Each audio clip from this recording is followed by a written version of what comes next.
Olá pessoal, Caio César aqui, Coletivo Metropolitano de Mobilidade Urbana. Queria comentar sobre uma publicação que nós fizemos, publicação recente, tá? Eu vou alternar aqui para o desktop, como eu fiz no caso do último vídeo. A gente fez essa publicação aqui sobre os trens que estavam circulando envelopados na linha Nova Esmeralda. Para quem não sabe, a CPTM aproveitou as corridas em Interlagos para aproveitar, né, para ganhar um pouco com publicidade. E aí teve gente que achou que a gente estava falando de ser feio ou bonito, e teve outras pessoas que banalizaram, falando que é normal explorar publicidade. Claro que exploração publicitária é uma coisa normal, a gente tem um monte de totens nas estações, inclusive teve um contrato que colocou uns painéis gigantescos que também exibem vídeos, imagens, né? Na Estação Brás tem 2 painéis desses, por exemplo.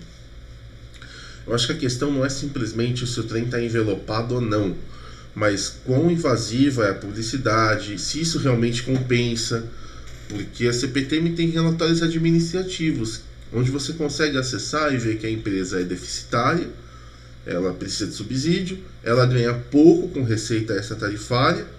E quando a gente olha para o território atendido pela CPTM, a gente entende que esse território ele dá muito poucas oportunidades para ficar explorando anúncios que sejam lucrativos.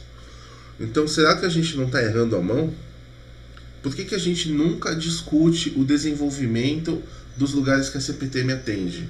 Por que a gente nunca coloca o dedo na ferida e fala de forma clara que o governo não está colocando o dinheiro que a CPTM precisa que seja colocado?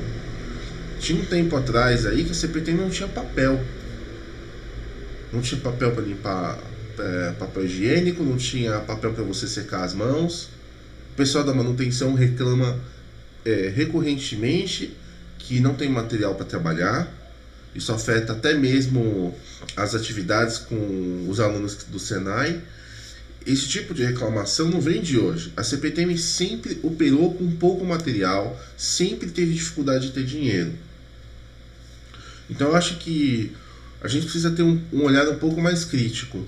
Tem coisas que sinceramente a gente precisa perguntar, faz diferença diante de um quadro delicado? Faz realmente diferença? É isso que eu quero? É isso que vai mudar? É isso que fortalece o sistema institucionalmente? Porque precisa ter uma imagem boa institucionalmente. E a CPTM não tem uma boa imagem. Ela apanha muito nas redes sociais.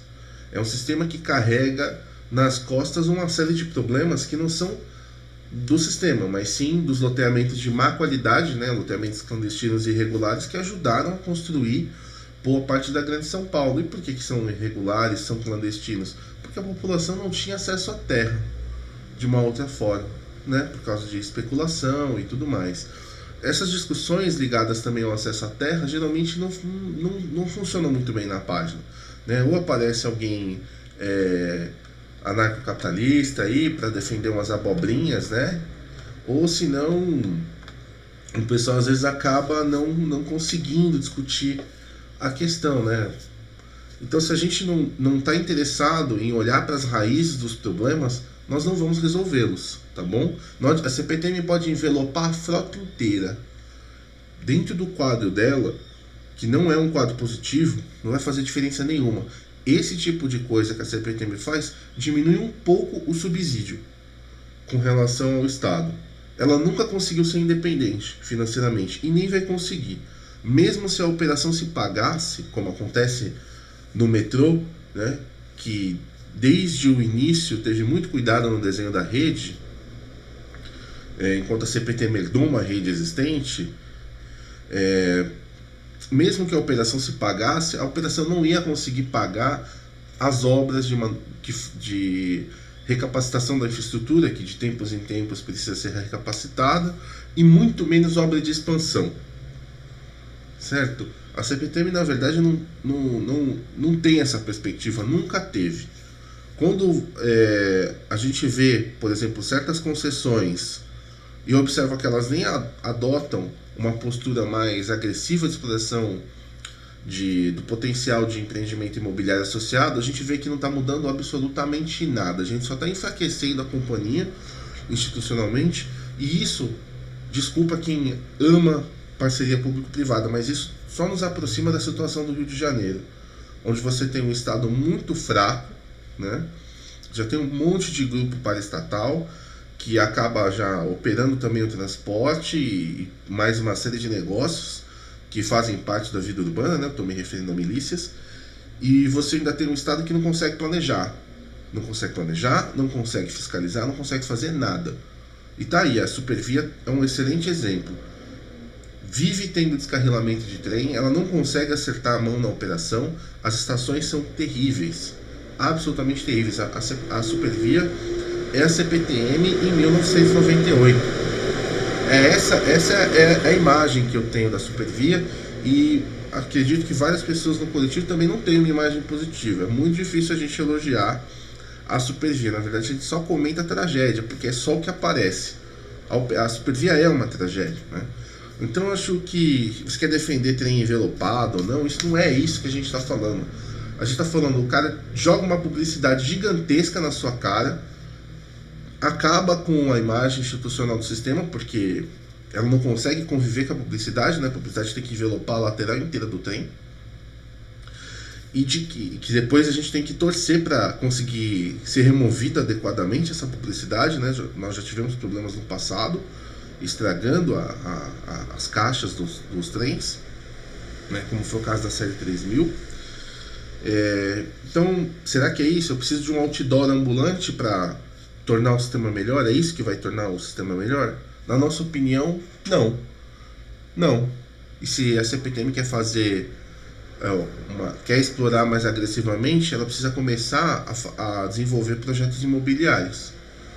Essa é a receita que foi adotada no exterior, né? Teve gente que falou, não, mas o mundo todo faz isso. O que o mundo faz quando quer fazer um mix para ter uma receita mais agressiva é empreendimento imobiliário associado. A gente tinha até colocado um link, né? Originalmente a gente compartilhou sem o link, depois a gente colocou um link aqui encurtado para o Medium, que é onde a gente publica nossos artigos. E aqui até tem uma foto do mini shopping que está presente na estação São Bento, né? Aproveitou aquele espaço de convivência que foi construído, né, junto com a estação. E aí a gente comenta uma apresentação que nós pudemos assistir presencialmente na última semana de tecnologia metroferroviária da EAMESP, né? Nós fomos convidados, ficamos muito felizes com essa oportunidade que a EAMESP nos deu, e aí a gente pôde acompanhar algumas coisas muito melhor, né? Entender muito melhor as tendências. Então a gente também não estava compartilhando aquilo ali de orelhada. A gente procura ter cuidado com tudo que a gente fala no coletivo. A gente não gosta de achismo. Às vezes as pessoas não gostam quando a gente comenta e questiona ou fala uma coisa contrária. Só que a gente precisa entender que nem tudo é só opinião, só o que se acha. A CPTM transporta 3 milhões de pessoas. É claro que opinião é importante para construir coletivamente as coisas. Só que opinião não é suficiente. Não é um sistema de brinquedo, é um sistema que transporta vidas.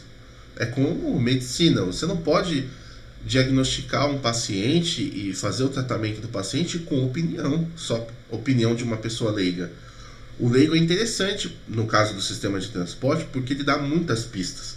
E várias vezes ele acerta também, porque ele é afetado pelos problemas. Mas talvez ele não consiga entender como resolver os problemas, não consiga fazer um comentário mais assertivo. Ele vai ajudar, ele vai fazer milagre. No meu caso, estou ligado a uma formação de planejamento territorial numa universidade pública e já estou inserido no setor, trabalhando com planejamento urbano. É claro que eu vou fazer comentários que vão olhar para o território, vão olhar para a densidade habitacional, vão olhar para a renda, vão olhar para uma caracterização histórica, né? Como aquela ferrovia surgiu, como o território se transformou. Desde então eu vou olhar uma série de dimensões. Nós temos pessoas no coletivo que são arquitetos. O arquiteto vai olhar uma série de outras coisas sobre a forma das estações, sobre como ela está ali dialogando né, se tem urbanidade, se não tem, se o entorno ali, por exemplo, as casas são salubres ou é um entorno insalubre, favelizou, por exemplo, a população está vivendo de forma indigna, vexatória. A CPTM vai passar por essas regiões, ela passa, não é mesmo? Quando a gente publicou recentemente um artigo sobre a linha 7 Rubi, a gente colocou uma foto da linha 7 passando num assentamento precário em Francisco Morato, né? Agora eu não me lembro se foi aqui nessa publicação Trens Metropolitanos ou se foi em outra. Eu acho que foi em outra. Foi na Metropolização em Debate, talvez. Porque a gente separa, né, os textos para ficar mais fácil de acessar, né? E deve ter sido por aqui que a gente colocou, mas é tanto artigo e às vezes eles não aparecem da melhor maneira que fica até difícil de achar assim em loco, né? Mas é isso, se você não leu os nossos últimos artigos, você vê que tem bastante coisa, né, que a gente acaba publicando, né? Vale a pena dar uma olhada no Medium, tem bastante coisa lá, e às vezes a discussão lá é feita com mais cuidado ainda, tal, para não ficar uma coisa solta, né? E não tem muito tempo a gente publicou um artigo com uma foto de um assentamento precário, né? A gente também já publicou na nossa linha do tempo, porque às vezes a gente lê comentários muito duros com relação à população. Esse aqui foi no Coletivo em Movimento, que é um diálogo um pouco mais entre o que a gente está pensando, né, e temas de relevância, não necessariamente sobre uma linha, falar só de trem ou falar só de desenvolvimento urbano ou de questão de metropolização. E esse assentamento precário aqui, que inclusive as pessoas derrubaram o muro e você vê que tem uma trilha aqui por dentro, ele está na região do Parque 120, em Francisco Morato. Então, a CPTM vai passar por aqui. E talvez por isso o outdoor nem tenha sido colocado na linha 7 Rubi, não é mesmo? Né? A publicidade ela também pode carregar preconceitos, ela também vai carregar direcionamento em relação à classe. Então, talvez, olhando o que a CPTM atende, olhando os desafios, talvez ela seja até irrelevante ou só reforce assimetrias. Porque aí fica parecendo que, né, a população de um lugar não pode receber esse tipo de coisa, né? Caso as pessoas achem legal também. Talvez nem achem, né? Então eu só queria fazer alguns comentários porque parece que a gente não consegue discutir as nossas cidades. A gente fica fazendo picuinha. E fazer picuinha não é o papel do coletivo. Então, também convido quem quiser acessar o Medium. A gente publicou um artigo sobre a estação Barra Funda recentemente, comentando, por exemplo, todos os planos para modernização. Esse artigo foi baseado em material oficial que estava lá pegando poeira no site do metrô. Nenhum outro veículo.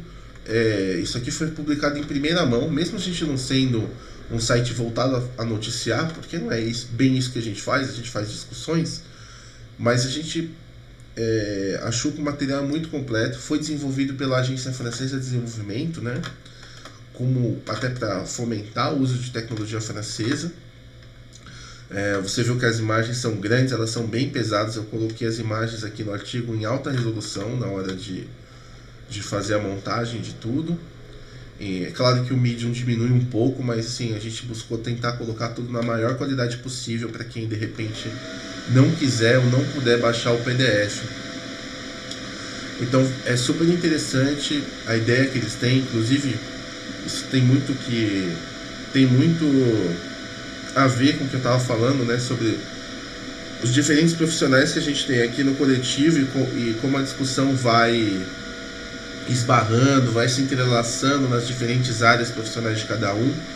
E aqui a gente vê, por exemplo, a questão da urbanidade, né? Você está tentando reinserir a estação num entorno, né? Um entorno muito modernista, umas soluções viárias fora da escala do pedestre, então é super legal o projeto, vale a pena dar uma olhada. Tem renders em 3D, né, maquetes digitais para dar uma visão melhor.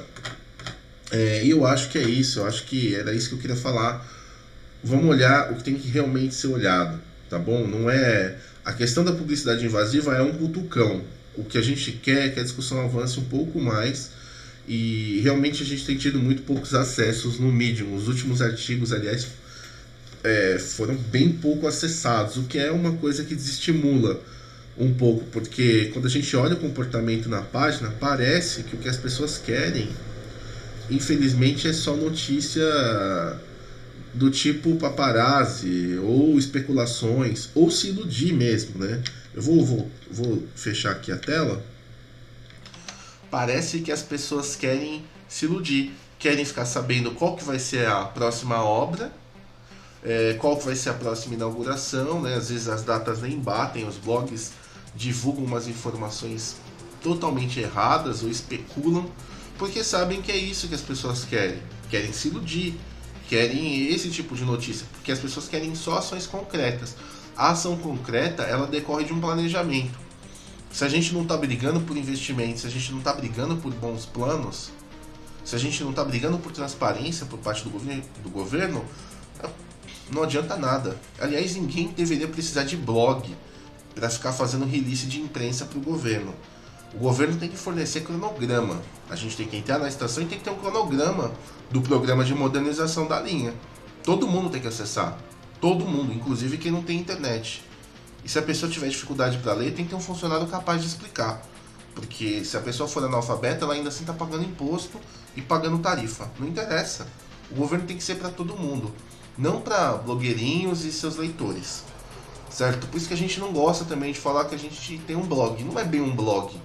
A gente estruturou algumas publicações em que a gente publica artigos. É mais uma revista, pelo formato e pelo tamanho dos textos, do que um blog. Até porque a gente não está fazendo registros, né? A gente não está nem fazendo um formato de notícia e nem fazendo exatamente um formato de log, né? De ficar falando nossas experiências, por exemplo, usando o sistema, como o pessoal faz no Twitter. É uma outra coisa que a gente faz. A gente está discutindo problemas e soluções, fazendo uma abordagem muito mais densa, muito mais ampla. Por isso que eu acho que o trabalho que a gente desenvolve é importante. Inclusive, convido você a nos apoiar no apoia.c/COMMU. Na nossa página do Facebook também tem um botão para você nos apoiar, que leva você até o Apoia-se. E compartilhando, curtindo, comentando, você também ajuda a espalhar o nosso conteúdo e também nos ajuda bastante, mesmo sem colocar ali um centavo, tá bom? Então eu agradeço bastante pela atenção, muito obrigado e até a próxima.